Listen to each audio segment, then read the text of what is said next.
Título 2º. Da proposta orçamentária. Capítulo 1. Conteúdo e forma da proposta orçamentária. Artigo 22. A proposta orçamentária que o Poder Executivo encaminhará ao Poder Legislativo nos prazos estabelecidos nas Constituições e nas leis orgânicas dos municípios, compor-se-á. Primeira, mensagem, que conterá exposição circunstanciada da situação econômico-financeira, documentada com demonstração da dívida fundada e flutuante, saldos de créditos especiais, restos a pagar e outros compromissos financeiros exigíveis, exposição e justificação da política econômica financeira do governo, justificação da receita e despesa, particularmente no tocante ao orçamento de capital. Segunda, projeto de lei de orçamento. Terceira, tabelas explicativas, das quais, além das estimativas de receita e despesa, constarão, em colunas distintas e para fins de comparação, a receita arrecadada nos 3 últimos exercícios anteriores àquele em que se elaborou a proposta.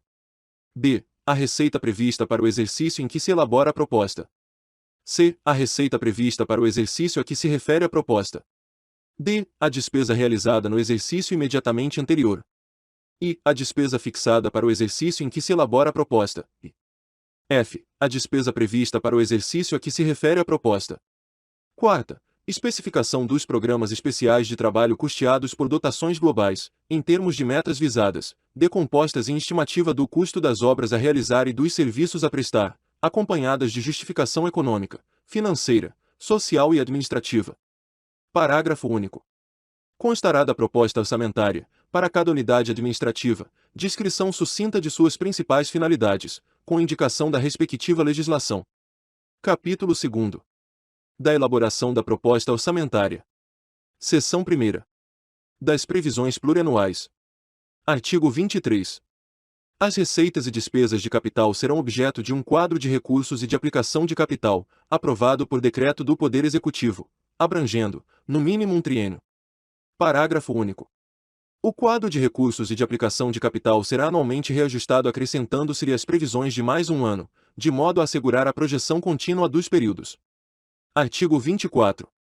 O quadro de recursos e de aplicação de capital abrangerá: primeira, as despesas e, como couber, também as receitas previstas em planos especiais aprovados em lei e destinados a atender a regiões ou a setores da administração ou da economia.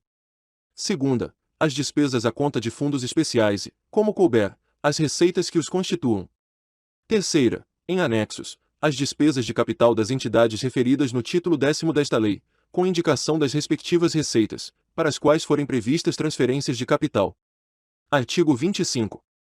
Os programas constantes do quadro de recursos e de aplicação de capital sempre que possível serão correlacionados a metas objetivas em termos de realização de obras e de prestação de serviços. Parágrafo único. Consideram-se metas os resultados que se pretendem obter com a realização de cada programa. Artigo 26. A proposta orçamentária conterá o programa anual atualizado dos investimentos, inversões financeiras e transferências previstos no quadro de recursos e de aplicação de capital. Seção 2ª. Das previsões anuais. Artigo 27. As propostas parciais de orçamento guardarão estrita conformidade com a política econômica financeira, o programa anual de trabalho do governo, e, quando fixado, o limite global máximo para o orçamento de cada unidade administrativa. Artigo 28. As propostas parciais das unidades administrativas, organizadas em formulário próprio, serão acompanhadas de: primeira, tabelas explicativas da despesa, sob a forma estabelecida no artigo 22, inciso 3º, letras D, I e F. Segunda, justificação pormenorizada de cada dotação solicitada, com a indicação dos atos de aprovação de projetos e orçamentos de obras públicas, para cujo início ou prosseguimento ela se destina. Artigo 29. Caberá aos órgãos de contabilidade ou de arrecadação organizar demonstrações mensais da receita arrecadada, segundo as rubricas, para servirem de base à estimativa da receita, na proposta orçamentária. Parágrafo único. Quando houver órgão central de orçamento, essas demonstrações seriam remetidas mensalmente. Artigo 30. A estimativa da receita terá por base as demonstrações a que se refere o artigo anterior à arrecadação dos 3 últimos exercícios, pelo menos bem como as circunstâncias de ordem conjuntural e outras, que possam afetar a produtividade de cada fonte de receita. Artigo 31. As propostas orçamentárias parciais serão revistas e coordenadas na proposta geral, considerando-se a receita estimada e as novas circunstâncias. Título 3º. Da elaboração da Lei de Orçamento. Artigo 32. Se não receber a proposta orçamentária no prazo fixado nas constituições ou nas leis orgânicas dos municípios, o Poder Legislativo considerará como proposta a lei de orçamento vigente. Artigo 33. Não se admitirão emendas ao projeto de lei de orçamento que visem a alterar a dotação solicitada para despesa de custeio, salvo quando provada, nesse ponto, a inexatidão da proposta. b. Conceder dotação para o início de obra cujo projeto não esteja aprovado pelos órgãos competentes. c. Conceder dotação para instalação ou funcionamento de serviço que não esteja anteriormente criado. d. Conceder dotação superior aos quantitativos previamente fixados em resolução do Poder Legislativo para concessão de auxílios e subvenções. Título 4. Do exercício financeiro. Artigo 34. O exercício financeiro coincidirá com o ano civil. Artigo 35. Pertencem ao exercício financeiro: primeira, as receitas nele arrecadadas; segunda, as despesas nele legalmente empenhadas. Artigo 36. Consideram-se restos a pagar as despesas empenhadas mas não pagas até o dia 31 de dezembro, distinguindo-se as processadas das não processadas. Parágrafo único. Os empenhos que sovem à conta de créditos com vigência plurianual, que não tenham sido liquidados, só serão computados como restos a pagar no último ano de vigência do crédito. Artigo 37. As despesas de exercícios encerrados, para as quais o orçamento respectivo consignava crédito próprio, com saldo suficiente para atendê-las, que não se tenham processado na época própria, bem como os restos a pagar com prescrição interrompida e os compromissos reconhecidos após o encerramento do exercício correspondente, poderão ser pagos à conta de dotação específica consignada no orçamento, discriminada por elementos, obedecida, sempre que possível, a ordem cronológica. Regulamento. Artigo 38. Reverte a dotação a importância de despesa anulada no exercício, quando a anulação ocorrer após o encerramento deste, considerar-se a receita do ano em que se efetivar. Artigo 39. Os créditos da Fazenda Pública, de natureza tributária ou não tributária, serão escriturados como receita do exercício em que forem arrecadados, nas respectivas rubricas orçamentárias. Redação dada pelo Decreto-Lei nº 1735, de 1979. Parágrafo 1º. Os créditos de que trata este artigo, exigíveis pelo transcurso do prazo para pagamento, serão inscritos, na forma da legislação própria, como dívida ativa, em registro próprio, após apurada a sua liquidez e certeza, e a respectiva receita será escriturada a esse título. Incluído pelo Decreto-Lei nº 1735, de 1979.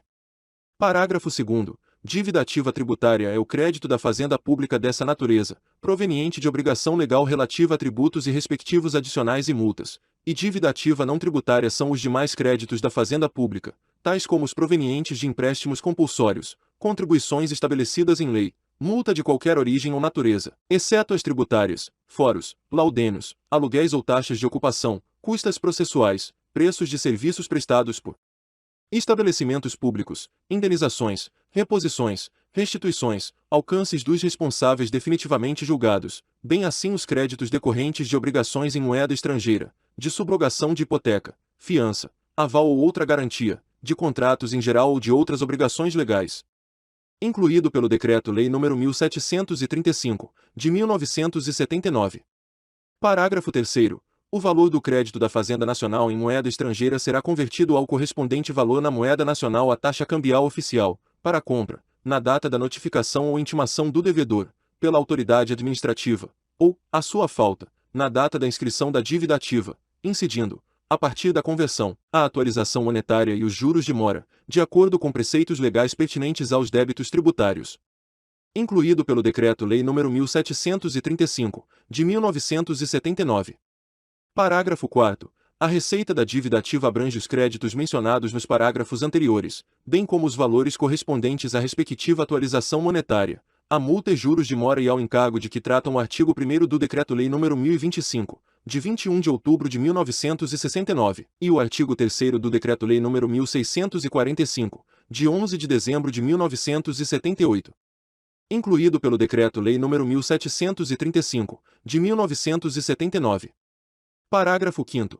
A dívida ativa da União será apurada e inscrita na Procuradoria da Fazenda Nacional. Incluído pelo Decreto-Lei nº 1735, de 1979.